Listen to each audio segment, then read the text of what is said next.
पुराणों की करें, उपनिषदों की करें, तो बटुक मैं चाहूँगा कि वे इस बात को ध्यान से सुने, क्योंकि एक बड़ा जो वर्तमान समय में प्रपंच है उसमें हमें ये बात का भान कराया जा रहा है कि बुद्धिज्म शायद हिंदूवाद को या हिंदू दर्शन को या हिंदू सभ्यता को खंडित करके आगे बढ़ रहा है।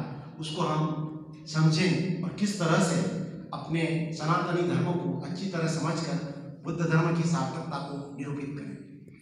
तो हम देखते हैं कि प्राचीन उपनिषद या हम पुराणों की बात करते हैं तो वहाँ आर्यवाद का खंडन किया गया है और अनार्यवाद की स्थापना की गई। काफ़ी क्लिष्ट चीज़ें हैं, मैं कोशिश करूँगा कुछ उदाहरणों के माध्यम से आप इसको सार संक्षिप्त भाव में सिंप्लीफाइड करने की कोशिश करूँ।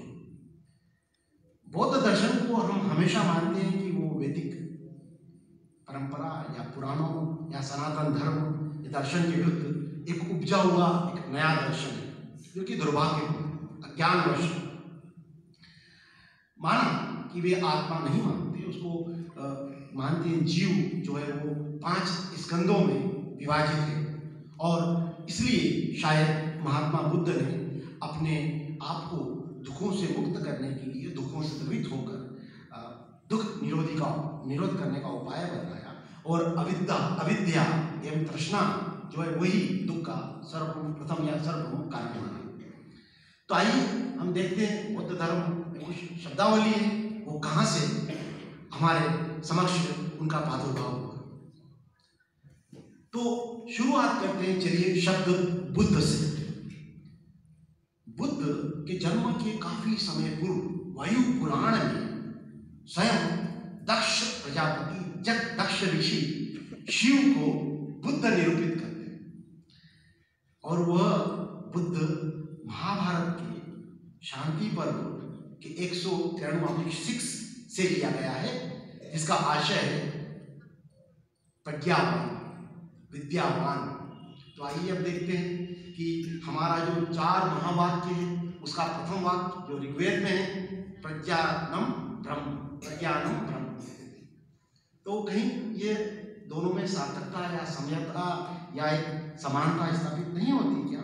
इसी तरह हम देखते हैं बोधिसत्व, जिस शब्द को भगवान श्री कृष्ण द्वारा शिशुपाल वध में उपयोग किया गया है 15/58 में, जैसा कि वल्लभ देव की टीका में भी इसका उल्लेख है। फिर एक शब्द और बौद्ध दर्शन से जुड़ा है भिक्षु, जिसे हम सामान्य भाषा में भिक्षु कहते हैं। वह शब्द भी किसी संत की ओर से महाभारत की शांति पर्व 325/24 एवं गौतम सूत्र 3/2 में उपयोग किया गया है। शमन शब्द जिसका जिक्र बुद्ध दर्शन में बार बार आया है, वो वृहद्नायक उपनिषद और गौतम धर्म सूत्र में उपयोग किया गया है। चलिए जिस पर पूरा बुद्धिज्म टिका हुआ है और निर्वाण शब्द, उसका उपयोग भी देख ले कहां से उसका प्रादुर्भाव हुआ है। तो देवर धर्मसूत्र में इसका अनुप्रयोग प्रथम बार किया गया है। आइए हम बात करते हैं प्रसिद्ध बौद्ध जप ओम मणि पद में हम में स्वयं ओम की ग्लोरी या मान्यता को रूपांकित किया गया है, रेखांकित किया गया है, जो वेदों में प्रादुर्भाव से आया हुआ ओम शब्द है। स्वयं भगवान बुद्ध भी सुत पीटक या सुत निपत के 192 में कहते हैं वेद पुराण का जो अध्ययन करता है वह धर्म का परिचय प्राप्त करता है एवं कभी भी अपने मार्ग से विचलित नहीं हो सकता।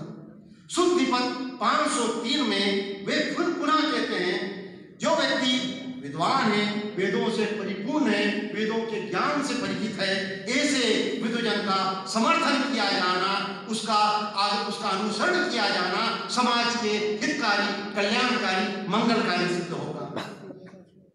मैं तो बुद्धिज्म का भी कोई ख्याता नहीं हूँ, वेद पुराण का भी हो सकता हूँ, एक शोधार्थी हूँ।